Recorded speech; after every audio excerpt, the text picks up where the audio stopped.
Hello everybody and welcome back to my channel. If you're new, then hi, my name is Caitlin. Welcome. And today I'm doing something a little bit differently. I am updating my little filler journey.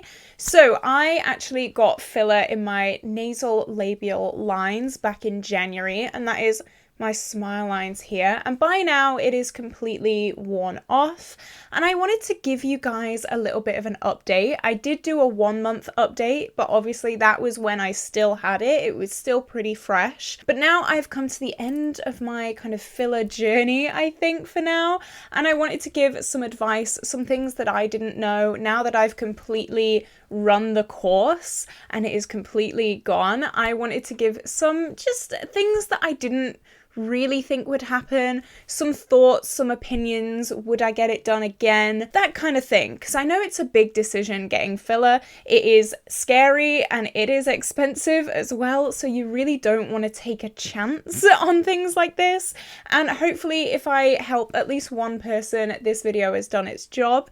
But just before we do jump into the video, if you have not already, definitely like and subscribe because it would mean the world to me. I normally do project panning kind of content with bright, fun, colourful makeup, but I'm going on a date today, so I kind of toned it down a little bit. For a video about filler, I just kind of wanted to go a little bit more neutral instead of like crazy blue makeup today. So as I said, I got filler at the start of January, in the start of the year, because I had this mission for 2023, and that was to love how I look. I was very, very insecure at the start of 2023, kind of for years really, and my two main self-conscious points were my acne and my smile lines. So I have had quite deep set smile lines forever. It's genetic. It's nothing to do with skincare or, you know, being bad in my health, anything like that.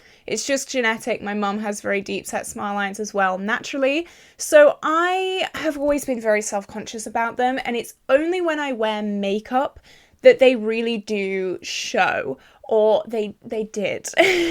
I've kind of cracked the code now, but bear with me. So when I would put makeup on throughout the day, it would crease in my smile lines and I would get really bad kind of settling in the smile lines, and it would make me look a lot older than I was.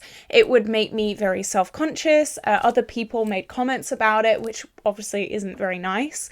And so in January, I decided, right, I'm going to get my skin under control and I'm going to get filler.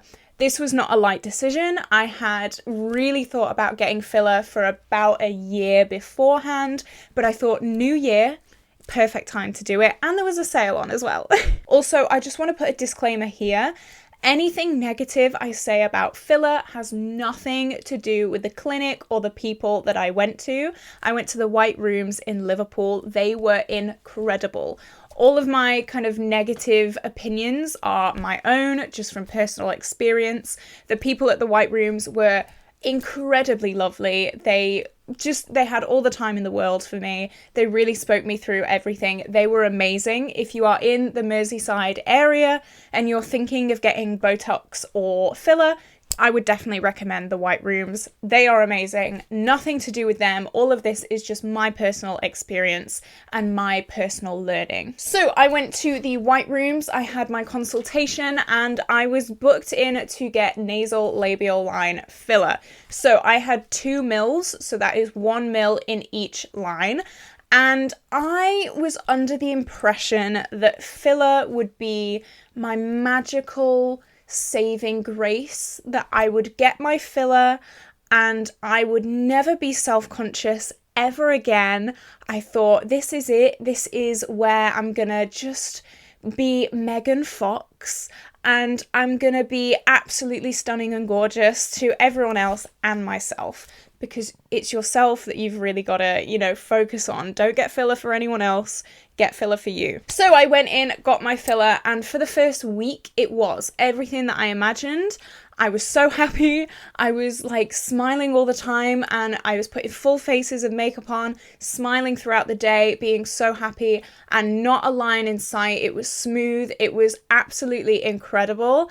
And then the swelling wore away. And then reality hit. So 1 mil is tiny. 1 mil is like less than my fingernail. 1 mil is very small. Very, very small. And it cost me, with a sale, £250. It's a lot. And for that first week, it was 100% worth it. However, once the swelling went down, I noticed a lot less of a difference.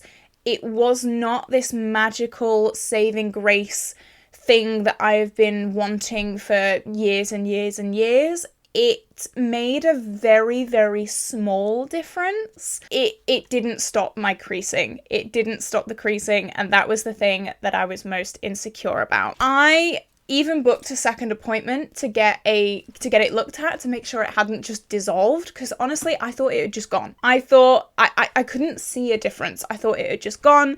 I thought that something that I did just made it go for some reason.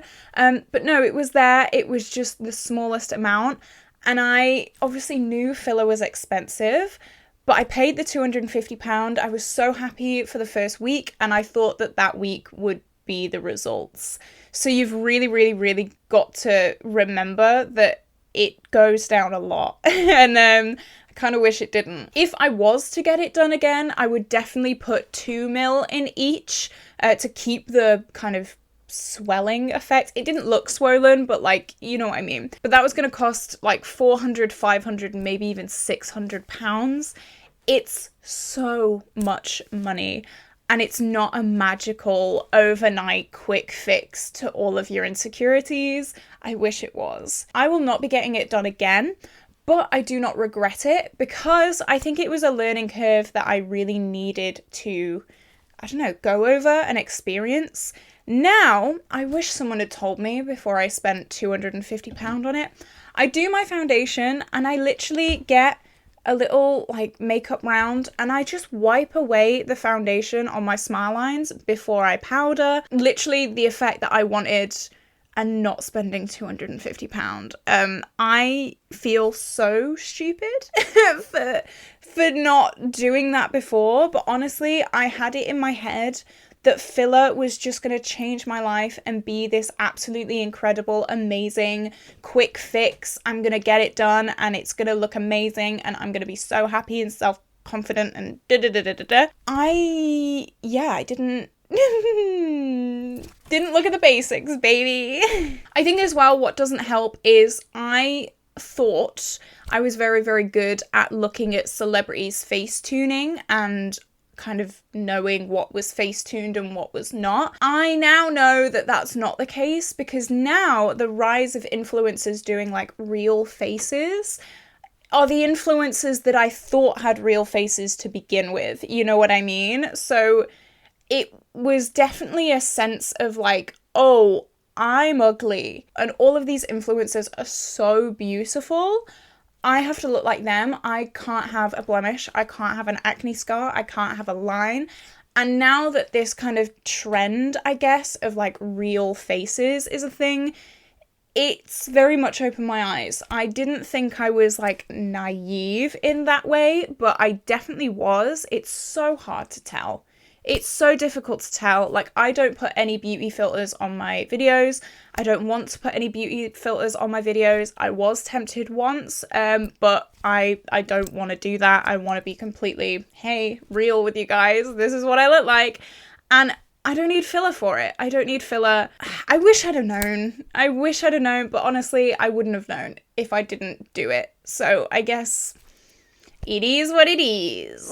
Yeah, I definitely recommend not putting so much hope on it. It's not a life end goal to get filler. For me, it definitely was. It's so expensive. Is it worth it? I don't know. If you're so self-conscious about something and you've tried all the makeup hacks that you possibly can, and you are desperate for it, I guess.